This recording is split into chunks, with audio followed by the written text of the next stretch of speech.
Welcome friends, मैं आप सबका स्वागत करता हूं अपने यूट्यूब चैनल विशाल कॉमर्स एकेडमी पर।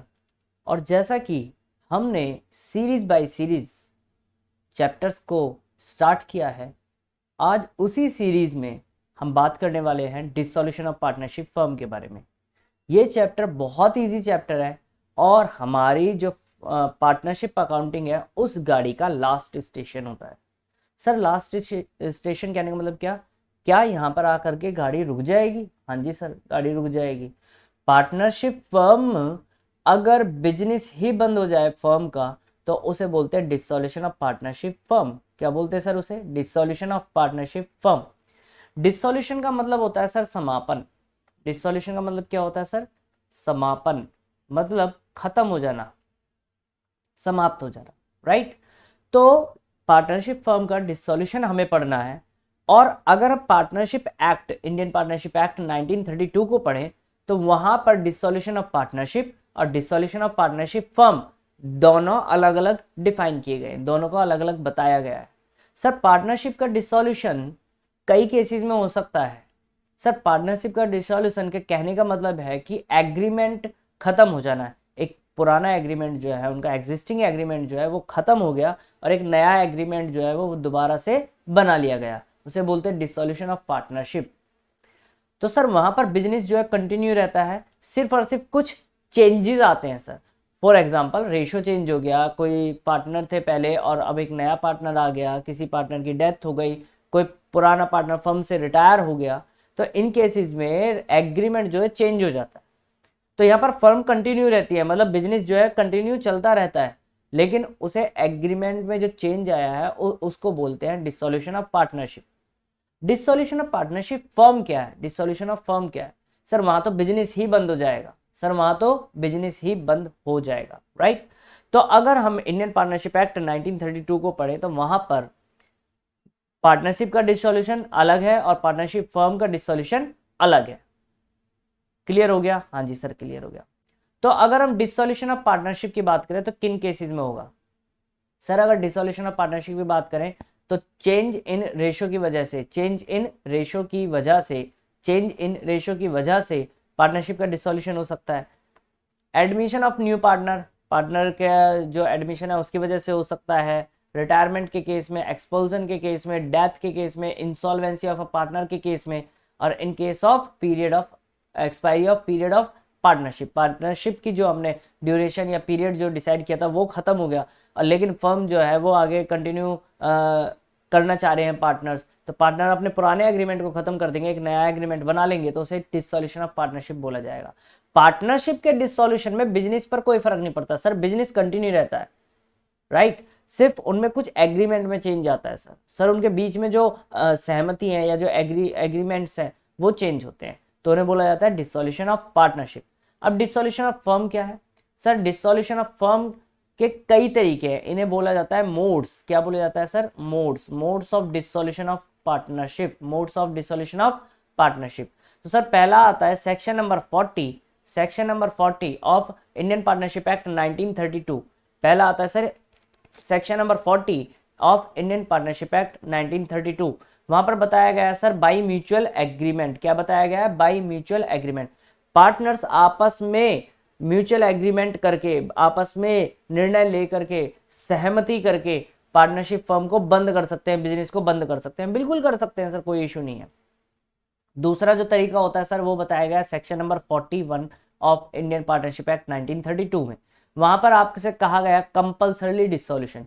कंपल्सरली, कंपल्सन का मतलब होता है सर मजबूरी, तो आपको, आप चाहे या ना चाहे, आपको अपनी पार्टनरशिप फर्म जो है वो बंद करनी ही पड़ेगी, उसे बोला जाता है sir compulsorily dissolution of partnership firm, section number 41 of Indian partnership act 1932। Sir इसमें कुछ केसेस हैं वो डिस्कस कर लेते हैं।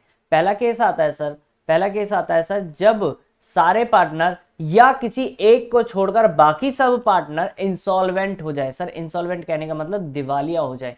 सर अब उनकी जो एस्टेट है, जो उनकी प्रॉपर्टी है वो जीरो हो गई है, अब वो कंपिटेंट नहीं है कॉन्ट्रैक्ट करने के लिए, तो उस केस में पार्टनरशिप फर्म को कंपल्सरली आपको बंद करना पड़ जाएगा एज पर section number 41 of Indian partnership act 1932। Clear हुआ? जी सर क्लियर हो गया सर। और क्या है, एक रीजन है कंपल्सरी डिसोल्यूशन का, दूसरा है सर कि अगर आपका बिजनेस जो है अनलॉफुल हो गया, आपका बिजनेस क्या हो गया सर, अनलॉफुल, गैर कानूनी हो गया, तो आप अब कानूनी व्यवस्था को पालन नहीं करें या कानून की नज़र में, लॉ की नज़र में आप जो है अब आपका बिजनेस जो है वो अनलॉफुल हो गया है, तो उस बिजनेस को भी कंपल्सरली आपको बंद करना पड़ेगा, अपनी फर्म को जो डिसॉल्व करना पड़ेगा। तो ये है सर क्या, ये है कंपल्सरी डिसोल्यूशन, राइट। सर तीसरा आता है section number 42 of Indian partnership act 1932। उसमें हमें बताया गया है सर तीसरा तरीका modes of dissolution of partnership firm के। सर ये कहता है कुछ इवेंट के होने पर, कुछ इवेंट के होने पर पार्टनरशिप फर्म जो है डिसॉल्व हो जाएगी। सर वो क्या है, पहला है sir insolvency of partner, partner insolvent हो गया, कोई एक पार्टनर इंसॉल्वेंट हो गया, तो वहां पर हो सकता है फर्म जो है बंद करनी पड़ जाए। फॉर एग्जांपल दो पार्टनर है, लेट सपोज दो पार्टनर है, एक ए है और एक बी है। अब जो बी है वो इंसॉल्वेंट हो गया सर, बी जो है वो इंसॉल्वेंट हो गया, तो क्या ए अकेला फर्म चला लेगा? सर एक व्यक्ति, अकेला व्यक्ति तो कभी फर्म चला ही नहीं सकता, एटलीस्ट 2 पर्सन्स होने चाहिए फर्म को चलाने के लिए, पार्टनर्स 2 होने चाहिए। तो एक तो अब इंसॉल्वेंट हो गया, वो तो कॉम्पिटेंट पार्टी रहा ही नहीं, कॉन्ट्रैक्ट ही नहीं कर सकता, तो पार्टनर भी नहीं बन सकता। तो ए जो है उसे कंपल्सरली, क्या यहाँ पर अब कहा जाए कंपल्सरली की जगह कि एक इवेंट के होने की वजह से फर्म को बंद करना पड़ रहा है। दूसरा आता है sir on fulfilment of the object for the firm was formed. जिस काम के लिए फर्म को बनाया गया था वो काम पूरा हो गया सर, उद्देश्य पूरा हो गया, तो आपको फर्म जो है वो बंद आप कर सकते हैं। सर तीसरा आता है कि आपने जितने टाइम पीरियड के लिए आपने फर्म बनाई थी, वो आपका टाइम पीरियड पूरा हो चुका है, अब आप फर्म बंद कर सकते हैं। Depend on the event, clear हुआ, depend on the partners agreement, clear. Fourth one जो है सर सेक्शन नंबर 43, ये सर बात करता है बाई नोटिस द्वारा, यानी नोटिस के द्वारा अगर डिसॉल्व करा जाए फर्म को, तो वो क्या केसेस है। तो क्या होता है सर, कोई एक पार्टनर या दो पार्टनर मिलकर के बाकी अदर पार्टनर्स को नोटिस दे सकते हैं कि भाई हम जो है फर्म को बंद करना चाहते हैं, आप बताइए आप चलाना चाहते हैं नहीं चलाना चाहते। अगर वो भी एग्री कर देते हैं, हाँ भाई हम भी एग्री है कि बंद करा जाए फर्म को, तो बाई नोटिस आप फर्म को बंद कर सकते हैं। लेकिन याद रखिएगा ये सिर्फ उसी केसेस में, ये जो बाई नोटिस वाला जो है हम पढ़ रहे हैं, ये सिर्फ और सिर्फ उसी केस में होगा जब पार्टनरशिप फर्म जो है एट विल होगी। क्या होगी सर? एट विल, उसका जो टेन्योर है या जो पीरियड है वो डिसाइडेड नहीं है, तो वहां पर हम बाई नोटिस भी पार्टनर अपनी फर्म को बंद कर सकते हैं। लास्ट जो मोड है सर वो आता है हमारा section number 44 of Indian partnership act 1932। Sir ये एक बात करता है by the order of the court आपको पार्टनरशिप फर्म डिसॉल्व करनी पड़ सकती है, यानी बंद करनी पड़ सकती है। कब कब बंद करनी पड़ सकती है? कि अगर कोई पार्टनर जो है अनसाउंड माइंड हो जाए, अनसाउंड माइंड कहने का मतलब वो दिमागी रूप से जो है वो बीमार हो जाए, दिमागी रूप से जो है वो कमजोर हो जाए, तो कॉम्पिटेंट नहीं रहेगा वो कॉन्ट्रैक्ट करने के लिए, तो पार्टनर भी नहीं बन सकता। जब पार्टनर नहीं बन सकता तो फर्म बंद करनी पड़ सकती है as per the court order. दूसरा है सर कि अगर किसी पार्टनर ने इश्यू कर रखा है, दूसरे पार्टनर्स को केस फाइल कर रखा है सर, तो उस केस में अगर बाकी जो पार्टनर है वो अपनी ड्यूटी परफॉर्म ही नहीं कर पा रहे, तो कोर्ट कह सकता है भैया बंद करो, तुम्हारे बस की नहीं है इस फर्म को चलाना, राइट। अगर पार्टनर की वजह से गलती हो रही है और गलतियों की वजह से पार्टनर गलतियां कर रहा है और गलतियों की वजह से फर्म पर जो है मिस कंडक्ट हो रहा है उससे और हार्मफुल इफेक्ट्स आ रहे हैं, तो कोर्ट कह सकता है भैया बंद करो इसे, तुम्हारे बस की नहीं है।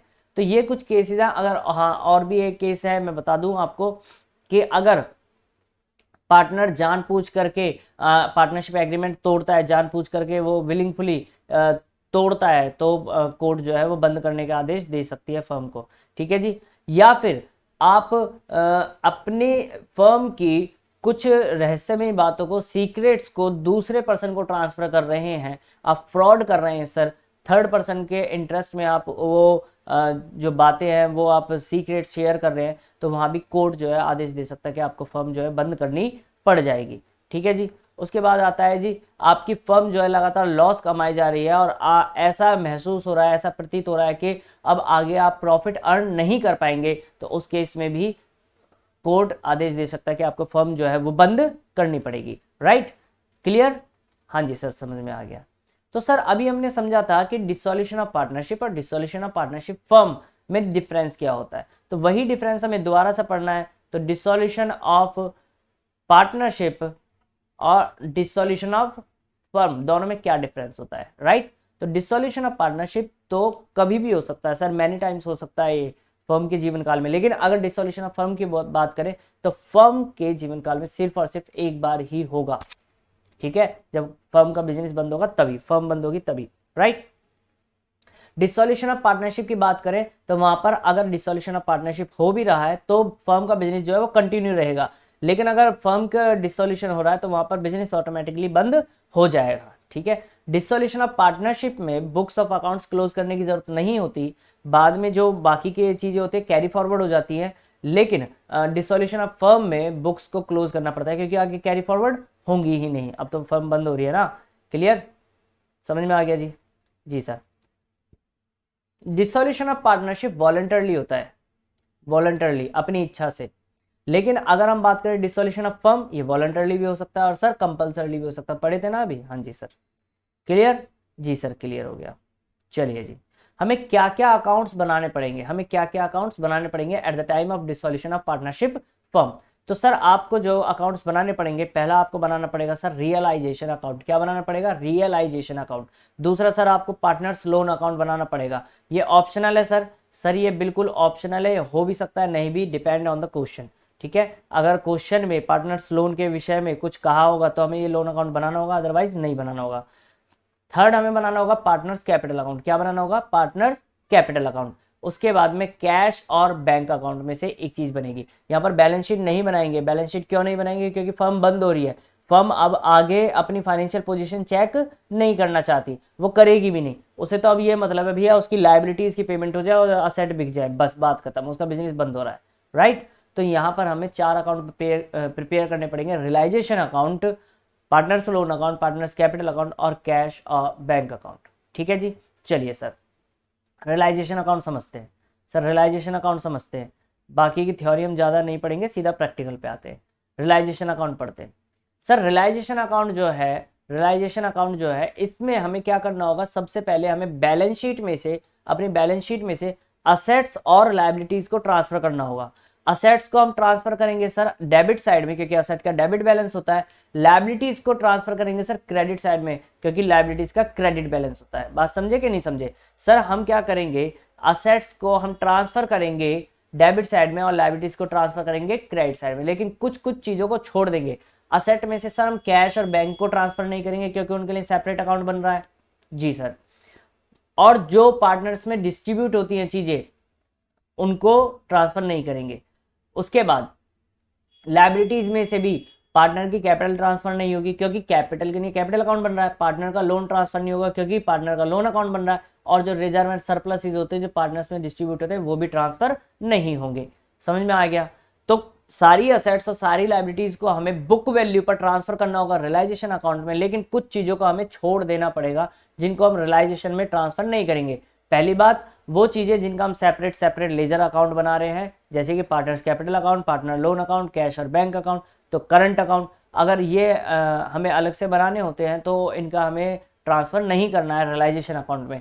और अगर हम बात करें बाकी चीज़ों की तो वो है रिजर्व एंड सरप्लसेस और एक्यूमुलेटेड प्रॉफिट वगैरह या एक्यूमुलेटेड लॉसेज वगैरह जो पार्टनर में डिस्ट्रीब्यूट होते हैं उनको भी हमें ट्रांसफर नहीं करना। ठीक है जी।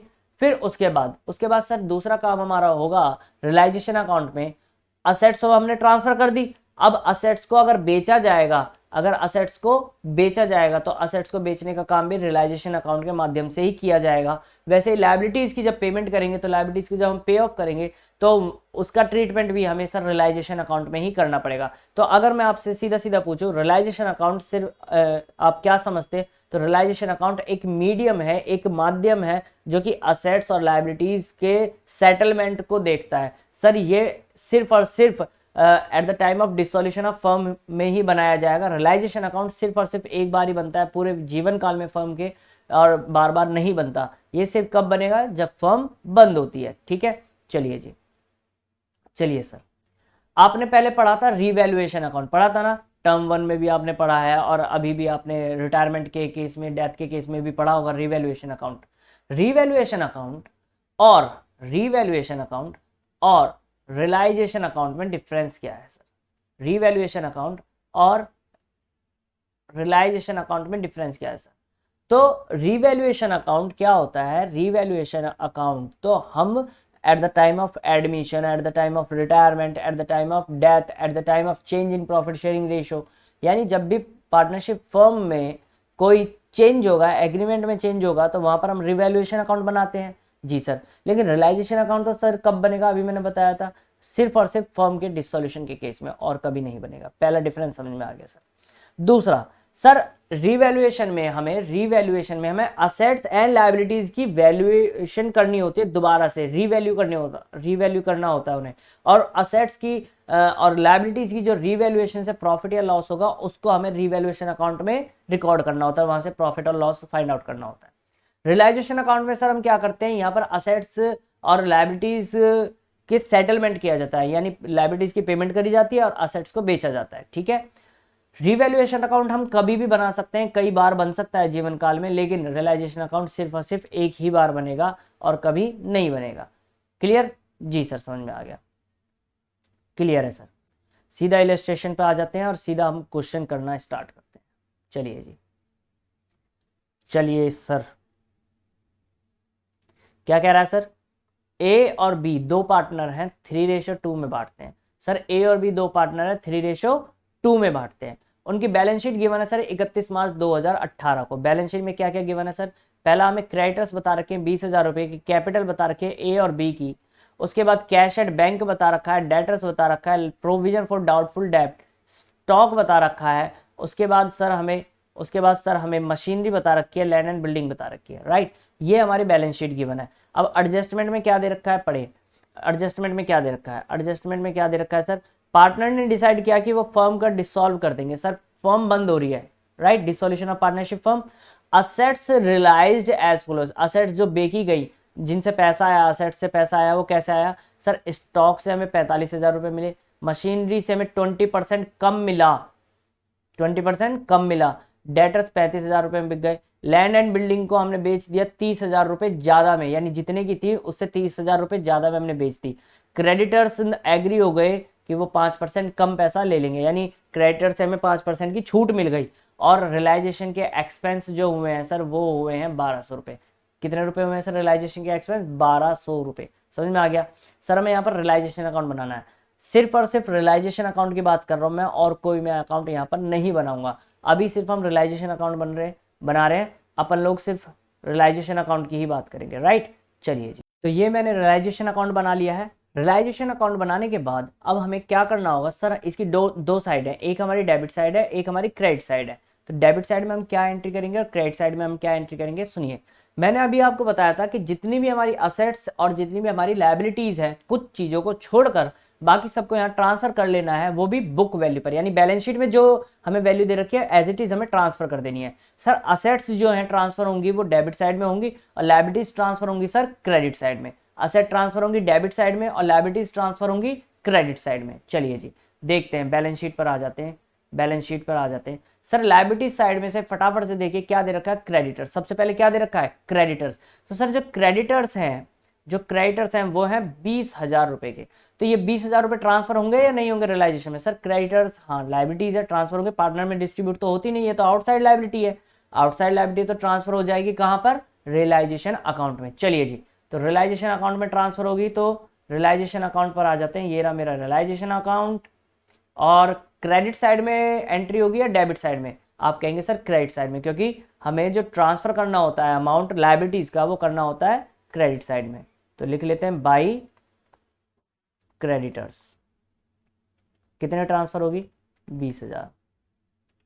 ठीक है जी, यहां तक समझ में आ गया होगा बिल्कुल आपको, क्लियर। उसके बाद सर दूसरी चीज पर आ जाते हैं। उसके बाद हमें लायबिलिटी साइड में से ही, लायबिलिटी ही देखिए अभी आप, लायबिलिटीज में से हमें क्या दे रखी थी? कैपिटल। सर क्या कैपिटल ट्रांसफर होगी? नहीं सर, कैपिटल तो कैपिटल अकाउंट में ट्रांसफर होगी, कैपिटल के लिए तो हम सेपरेट लेजर बनाएंगे। तो क्या रियलाइजेशन में ट्रांसफर होगी? नहीं सर, लायबिलिटी साइड खत्म, और कुछ हमारे लायबिलिटी में नहीं था, सिर्फ क्रेडिटर और कैपिटल थी। कैश एट बैंक असेट में दे रखा है, कैश एट बैंक, तो क्या ट्रांसफर होगा?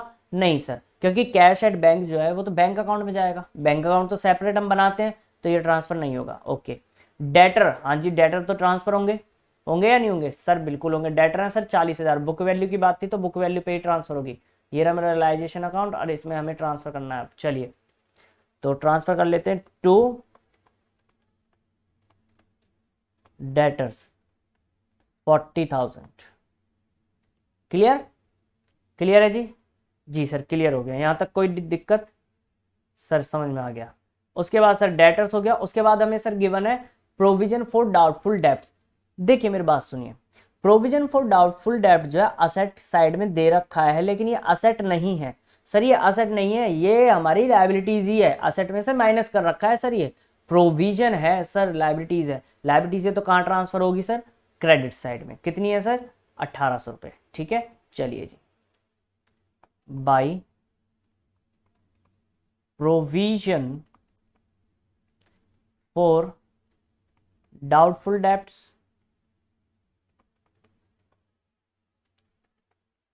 ठीक है, और कितना आ जाएगा? 1800। क्लियर हो गया? उसके बाद सर स्टॉक दे रखा है, स्टॉक दे रखा है सर 54,800 का, क्या ट्रांसफर होगा? यस सर, इसके लिए तो कोई सेपरेट लेजर बनाते नहीं है हम लोग। चलिए जी, चलिए सर, टू स्टॉक कितना दे रखा था? 54,800। ठीक है, चलिए जी, उसके बाद सर, उसके बाद हमें मशीनरी दे रखी थी सर, मशीनरी दे रखी थी सर 40,000 की, मशीनरी ट्रांसफर होगी? हाँ जी, इसके लिए कोई सेपरेट लेजर तो बनता नहीं है। और कहाँ ट्रांसफर होगी सर? रियलाइजेशन के डेबिट में, असेट है। ठीक है जी, मशीनरी, और मशीनरी कितनी दे रखी थी सर? मशीनरी का बैलेंस था 40,000 रुपये। ठीक है, 40,000 रुपये।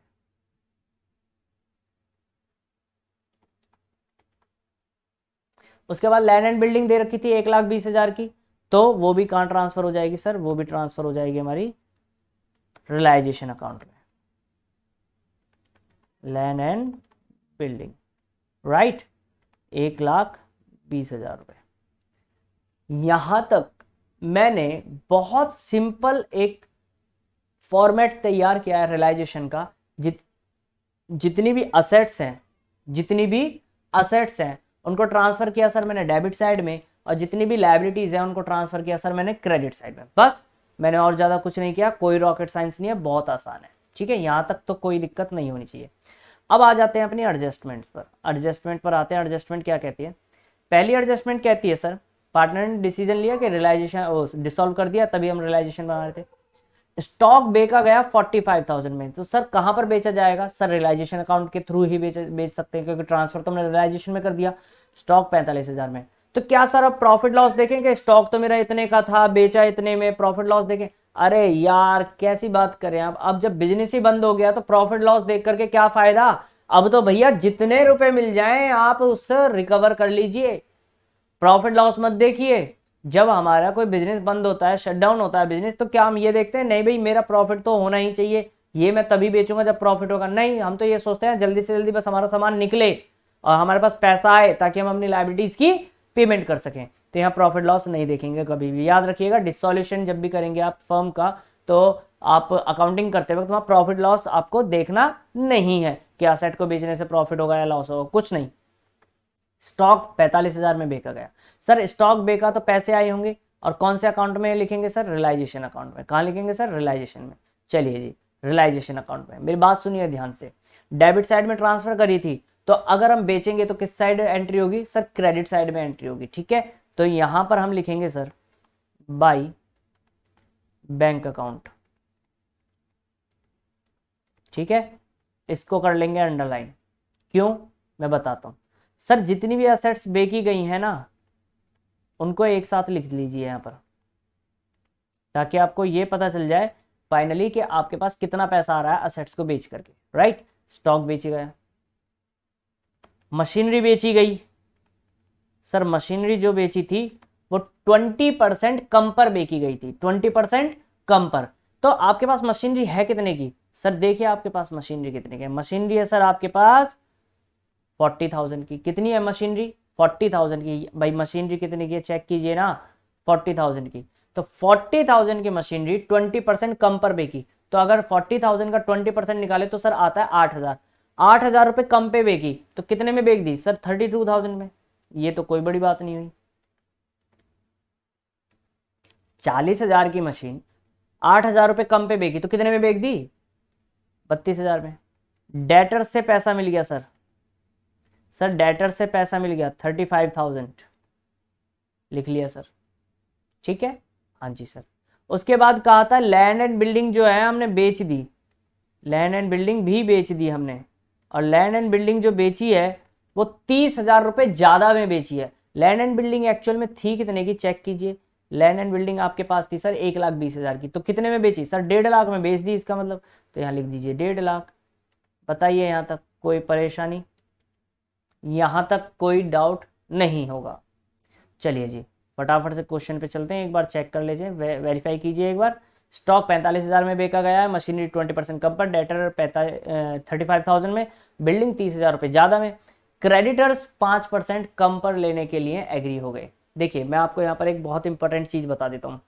अगर आउटसाइड लायबिलिटी के लिए क्वेश्चन में कुछ नहीं कहा तब भी आप उसकी पेमेंट करेंगे। अगर कह रखा है तो अकॉर्डिंग टू द क्वेश्चन आपको पेमेंट करनी है। अगर कुछ भी नहीं कह रखा है आउटसाइड लायबिलिटी के लिए तो भी आपको पेमेंट करनी पड़ेगी, राइट। चलिए जी 5% कम पर ना, हाँ जी 5% कम पर। और रियलाइजेशन एक्सपेंस कितने पे करे आपने? 1,200 रुपये। चलिए जी, चलिए सर लायबिलिटीज आपने ट्रांसफर करी थी कहाँ पर? क्रेडिट साइड में। तो पेमेंट कहाँ करेंगे? डेबिट साइड में पेमेंट कीजिए जी। पेमेंट करेंगे तो टू बैंक अकाउंट के नाम से ही पेमेंट करेंगे, टू बैंक अकाउंट, राइट। इसको भी अंडरलाइन कर लेते हैं। चलिए जी पेमेंट करते हैं सर। पहला क्रेडिटर्स को पेमेंट कर रहे हैं और रियलाइजेशन एक्सपेंस भी पे कर रहे हैं, ठीक है। अब क्रेडिटर को कितना पेमेंट कर रहे हैं? आप कह रहे हैं सर क्रेडिटर हमारे पास 20,000 रुपए के हैं। क्रेडिटर हमारे पास कितने हैं सर? 20,000 रुपए के। इसको 5% अगर कम दे तो 20,000 का 5% होता है सर 1,000 रुपए। तो हम इसको कितने रुपए पेमेंट कर रहे हैं सर? हम इसको पेमेंट कर रहे हैं 19,000 रुपए, 19,000 रुपीज हम इसकी पेमेंट कर रहे हैं, राइट। 1,200 रुपए सर मुझे गिवन था, रियलाइजेशन एक्सपेंस मैंने पे करा, तो कुल मिलाकर के मैंने 20,200 रुपए की पेमेंट करी। मैंने कुल मिलाकर के 20,200 रुपए की पेमेंट करी। क्लियर? ये मेरा रियलाइजेशन अकाउंट यहां से बन करके बिल्कुल तैयार हो गया है। इसका भी एक बार टोटल लगा लीजिए सर। इसका जो टोटल आएगा, टोटल लगा लेते हैं। 45,000 plus 35,000 plus 32,000 plus 1,50,000, it will come 2,62,000। 2,62,000। क्या करना है सर? अब आप क्या करेंगे? आपको जैसे पीएनएल अकाउंट बनाते थे ना, याद है, profit and loss account, trading account, दोनों साइड का टोटल लगाते थे, देखते थे कौन सी साइड ज़्यादा है। जो दूसरी वाली साइड कम होगी वहीं पर बैलेंस निकलता था, बैलेंसिंग फिगर। वैसे ही इसमें भी करना है। तो सर यहाँ पर मुझे देख करके लग रहा है क्रेडिट साइड ज़्यादा है, तो 2,62,000 प्लस 20,000 प्लस 1,800, ये आ जाएगा सर आपके पास, ये आ जाएगा सर आपके पास 2,83,800। कितना आ जाएगा सर? 2,83,800। यहाँ भी लिख लीजिए 2,83,800। और इसमें से माइनस कर दीजिए आप 40,000 माइनस 54,800 माइनस 40,000 माइनस 1,20,000 माइनस 20,200। तो ये आपके पास सर बच गया बैलेंस 8,800। ये सर जो बैलेंस है ना, ये जो बैलेंस है आपके पास, ये जो बैलेंस आया है आपके पास, इसको बोलते हैं सर प्रॉफिट। रियलाइजेशन से आपको प्रॉफिट हो गया है। इस प्रॉफिट को सर कौन बांटेगा सर? प्रॉफिट को बांटेगा पार्टनर्स। प्रॉफिट कौन कौन पार्टनर थे सर? ए था और बी था, राइट। दो पार्टनर थे। इस प्रॉफिट को कौन बांटेंगे? ए और बी। सर कैसे बांटेंगे? तो चलिए जी कैसे बांटेंगे ध्यान से देखिए। जो इनका ये रेशो था सर, इसी रेशो में तो बांटेंगे। चलिए जी, तो 8,800 रुपये को बांटना है हमें कितने रेशो में? 3:2 में। तो मल्टीप्लाई कीजिए 3 से, डिवाइड कर दीजिए 5 से, तो ये आ जाएगा सर 5,280 रुपये। और सर इसका आ जाएगा 8,800 multiply by 3 divide, sorry 8800 multiply by 2 divide by 5, यह आ जाएगा सर 3520 रुपये। ये हमारा रियलाइजेशन अकाउंट खत्म हो गया है, ये हमारा रियलाइजेशन अकाउंट पूरा बन करके तैयार हो गया। आसान था जी सर, ये तो बहुत आसान था। तो चलिए जी, अगर ये आसान था तो वीडियो को लाइक कर दीजिए और चैनल को सब्सक्राइब कर दीजिए अगर आपने अभी तक सब्सक्राइब नहीं किया है। ये हमारी क्लास 1 थी जिसमें हमने इंट्रोडक्शन देखा। क्लास 2, क्लास 3, क्लास 4 आपके सामने जल्दी ही हाजिर हो जाएगी। Thank you so much for watching this video and keep learning.